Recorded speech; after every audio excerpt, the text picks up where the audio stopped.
Hello दोस्तों, स्वागत है आपका हमारे YouTube चैनल में। तो देखिए, दिल्ली सल्तनत में चर्चा चल रही थी लोधी वंश की, और लोधी वंश का टाइम है 1451 से टोटल है 1526 ईस्वी। यदि क्वेश्चन आ जाए लोधी वंश के संस्थापक कौन थे तो क्या बताओगे? बहलोल लोधी।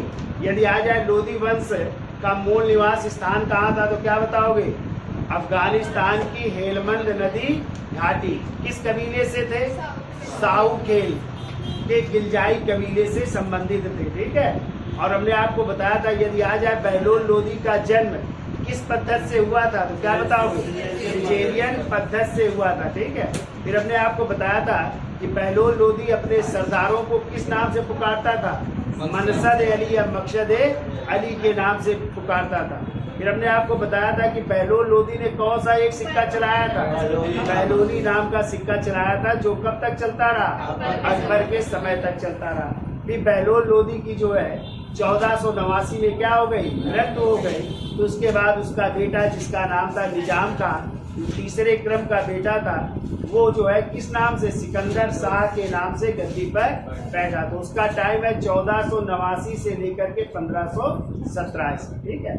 और इसी सिकंदर शाह ने जो है, हमने आपको बताया था कि बहलोल लोधी ने जौनपुर को अपने साम्राज्य में मिला करके अपने बड़े बेटे बारबाग शाह को वहाँ का क्या बनाया था? सूबेदार बनाया था। तो कहते हैं सिकंदर लोधी ने बारबाग शाह को पराजित कर, यानी अपने बड़े भाई को पराजित करके जौनपुर को क्या किया? अपने साम्राज्य में मिला लिया था, यानी अपना हिस्सा बना लिया था। ठीक है। फिर हमने आपको बताया था यही सिकंदर लोधी था जिसने एक शहर की स्थापना की थी। कौन सा शहर बसाया था? आगरा शहर। कब? 1504 में। और फिर राजधानी कब बनाई? 6 में। तो इस तरह जो है लोधी वंश की राजधानी 1451 से लेकर के 1506 तक क्या रही? दिल्ली। और 1506 से अब राजधानी क्या हो रही है? आगरा हो रही। ठीक है। आपको ये याद रखना है। ठीक है।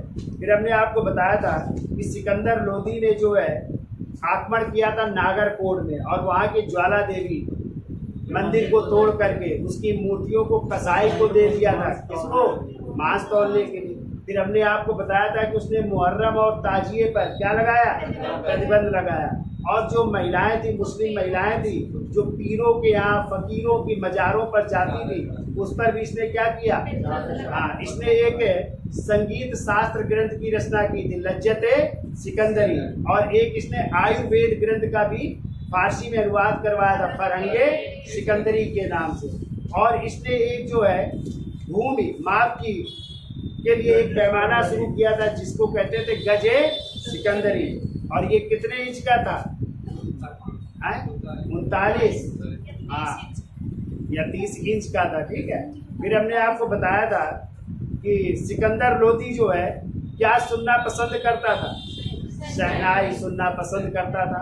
और कहते हैं कि जो है सिकंदर लोधी जो है किस नाम से कविताएं लिखा करता था? गुल रुखी के उपनाम से फारसी में कविताएं भी लिखा करता था। ठीक है। ये भी आपको याद रखना है। फिर हमने आपको बताया था कि सिकंदर लोधी अपनी खूबसूरती बनाए रखने के लिए क्या रहता था? क्लीन सेफ भी रहता था। और इसने खाद्यान्नों पर कौन सा टैक्स समाप्त कर दिया था? चुंगी कर और जकात कर जो है खाद्यान्नों से जो है इसने क्या कर दिया था? हटा दिया। फिर हमने आपको बताया था कि 1517 ईस्वी में गले की बीमारी के कारण इसकी क्या हो गई? मृत्यु हो गई। जब मृत्यु हो गई तो उसका बेटा कौन है? इब्राहिम लोधी गद्दी पर बैठता है। कब बैठ रहा है तो देखिए, इसका राज्याभिषेक के इब्राहिम लोधी का राज्याभिषेक 21 नवंबर 1517 को। कहाँ पे हुआ? स्थान लिख लो, आगरा में। कहाँ पे करवा रहा है? क्योंकि राजधानी क्या है? आगरा है। ठीक है। और किस नाम से इसने अपना राज्याभिषेक करवाया तो नाम लिख लो, इब्राहिम शाह लोधी के नाम से। इब्राहिम शाह लोधी के नाम से अपना राज्याभिषेक करवा रहा है। पिता का नाम क्या है? तो पिता का नाम अभी हमने बताया, सिकंदर लोधी का बेटा है। सिकंदर लोधी पिता का नाम है, ठीक है। इसके बारे में कहा जाता है कि ये दिल्ली सल्तनत का उच्च शिक्षित व्यक्ति था, यानी बहुत ही पढ़ा लिखा व्यक्ति था। जैसे आपके मोहम्मद बिन तुगलक थे ना, वो भी कई भाषाओं के पढ़े लिखे, लेकिन कभी आ जाए कौन एक उच्च शिक्षित शासक था तो आप क्या मारेंगे? इब्राहिम लोधी। तो लिख लो, इब्राहिम लोधी एक उच्च शिक्षित व्यक्ति था। इब्राहिम लोधी एक उच्च शिक्षित, ये भी क्वेश्चन आया था किसी एग्जाम में, ध्यान रखिएगा, तो याद रखिएगा, उच्च शिक्षित व्यक्ति था, उच्च शिक्षित व्यक्ति। अब देखिए इसी के शासनकाल में इब्राहिम लोधी ने, देखो इब्राहिम लोधी ने सिंहासन ग्रहण करने के बाद, इब्राहिम लोधी ने सिंहासन ग्रहण करने के बाद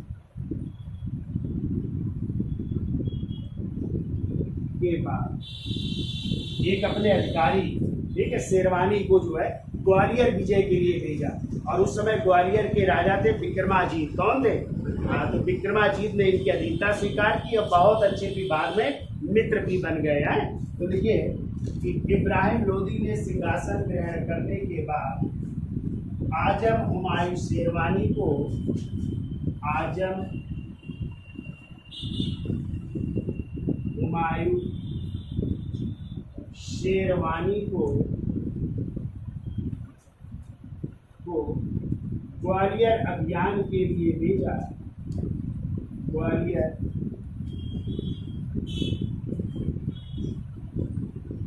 अभियान के लिए भेजा, या ग्वालियर अभियान में भेजा। और ग्वालियर के शासक, और ग्वालियर के शासक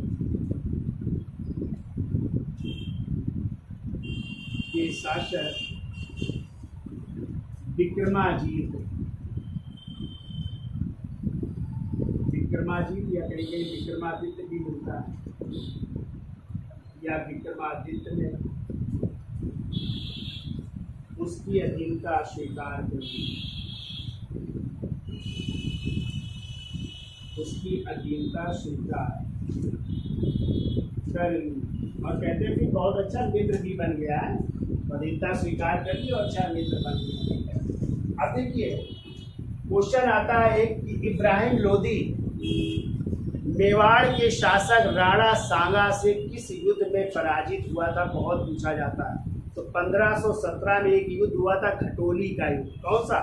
और इसी घटोली के युद्ध में कौन? इब्राहिम लोधी किससे?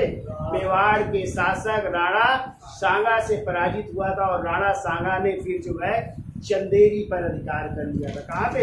चंदेरी। और चंदेरी का फिर गद्दी सौंपी थी मेदिनी राय को, है जब बाबर से युद्ध होगा मेदिनी राय से, चंदेरी का युद्ध, ठीक है। तो देखिए अगला पॉइंट देखो 1517 ईस्वी में घटोली के युद्ध में, 1517 ईस्वी में घटोली के युद्ध में, याद रखिएगा कई बार पूछा गया, घटोली के युद्ध में मेवाड़ के शासक राणा सांगा ने, मेवाड़ के शासक राणा सांगा ने इब्राहिम लोधी को पराजित कर, इब्राहिम लोधी को पराजित कर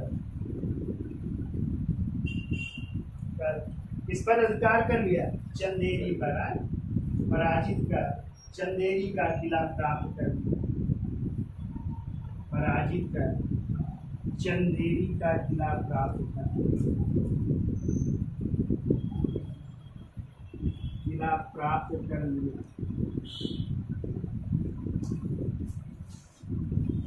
इस तरह चंदेरी का किला प्राप्त हो रहा है, ठीक है। अब देखिए इब्राहिम लोधी के समय ही पंजाब का गवर्नर होता है दौलत खान लोधी। कौन? दौलत खान लोधी। और उसके चाचा होते हैं आलम खान लोधी।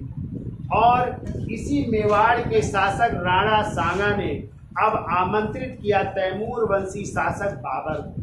ठीक है, तो बाबर को कौन कौन आमंत्रित कर रहे हैं? तो पंजाब का गवर्नर दौलत खां, इब्राहिम लोदी के चाचा आलम खां लोदी और मेवाड़ के यही शासक राणा सांगा। किसको आमंत्रित कर रहे हैं? बाबर को, जो उस समय काबुल का शासक है। कहाँ का शासक है? काबुल का शासक है। और बाबर आता है और आने के बाद बाबर और इब्राहिम लोदी के बीच 21 अप्रैल 1526 को पानीपत का प्रथम युद्ध होता है।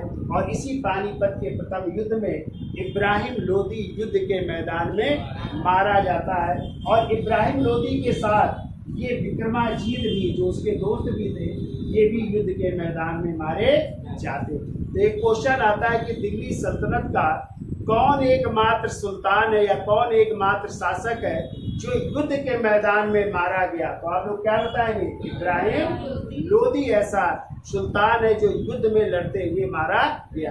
बाकी जितने भी सुल्तान हुए दिल्ली सल्तनत में 1206 से 1526 तक, या तो उनको मार दिया गया या तो उनको गद्दी से हटा दिया गया। कोई युद्ध में लड़ता हुआ नहीं मारा गया। यही ऐसा सुल्तान है इब्राहिम लोदी जो युद्ध के मैदान में लड़ता हुआ मारा गया। ठीक है, इसका स्क्रीनशॉट ले लो, फिर आगे करवा देते हैं। देखिए लिखिए आगे, देखो इब्राहिम लोदी के इब्राहिम लोदी के पंजाब के गवर्नर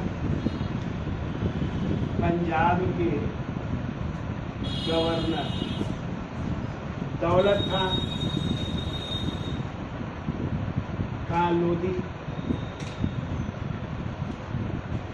का मेवाड़ के शासक राणा सांगा,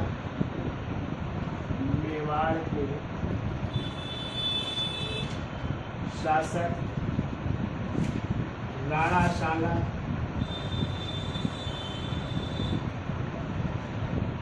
तथा इब्राहिम लोदी के चाचा आलम खां लोदी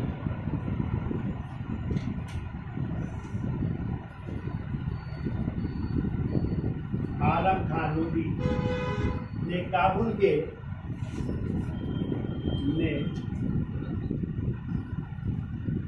काबुल के तैमूर वंशी शासक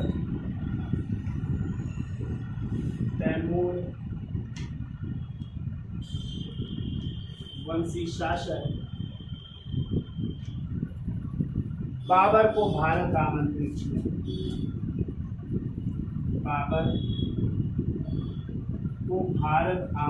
किया।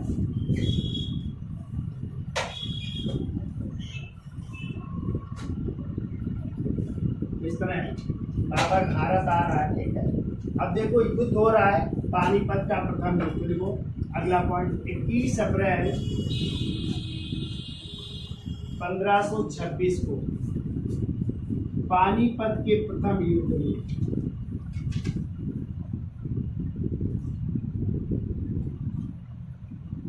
में बाबर ने इब्राहिम लोदी को पराजित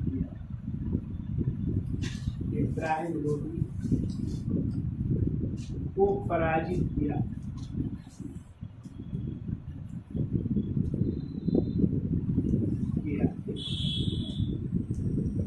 देखो इस युद्ध में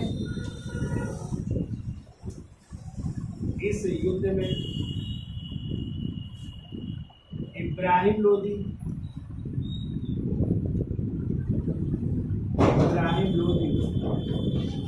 व ग्वालियर के शासक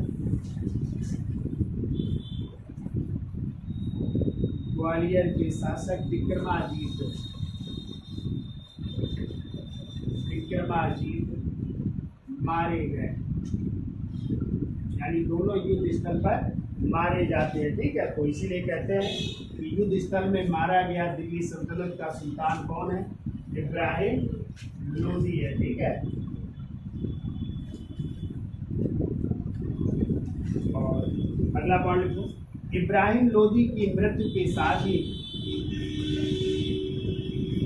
इब्राहिम लोदी की मृत्यु के साथ ही क्या समाप्त हो गया? दिल्ली सल्तनत समाप्त हो गया। दिल्ली सल्तनत समाप्त हो गया और भारत में कौन से वंश की स्थापना हुई? मुगल वंश की स्थापना। मुगल वंश की स्थापना। भारत में मुगल वंश की स्थापना हो रही है। देखो, इब्राहिम लोदी ने कहा था, एक पॉइंट लिख दो, अभी पूछा गया था। इब्राहिम लोदी ने कहा राजा का कोई सगा नहीं होता है। ठीक है, तो देखो कहा कि राजा का कोई सगा संबंधी नहीं होता है। राजा का कोई सगा संबंधी नहीं होता, यानी राजा सभी के लिए बराबर होता है। सगा संबंधी नहीं होता। ये बात कही थी इब्राहिम लोदी ने कि राजा का कोई सगा संबंधी नहीं होता। ठीक है, फिर एक पॉइंट और, इब्राहिम लोदी ने दावा किया। क्या दावा किया? कि उसके साम्राज्य में जो है वस्तुएं बहुत सस्ती थी। ठीक है, ये दावा करता है। तो इब्राहिम लोदी ने दावा किया कि उसके साम्राज्य में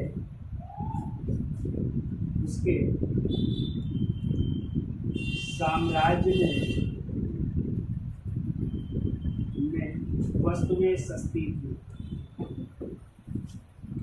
वस्तुएं सस्ती, ये भी दावा किया है। तो ये कहानी है इब्राहिम लोदी की, याद हो जाएगा। तो इस तरह आपकी दिल्ली सल्तनत समाप्त होती है और लोदी वंश समाप्त होता है। अब हम नेक्स्ट जो है टर्म में चर्चा करेंगे दिल्ली सल्तनत की प्रशासनिक व्यवस्था किया या दिल्ली सल्तनत के प्रशासन की। ठीक है, तो आज के लिए इतना रखते हैं। धन्यवाद।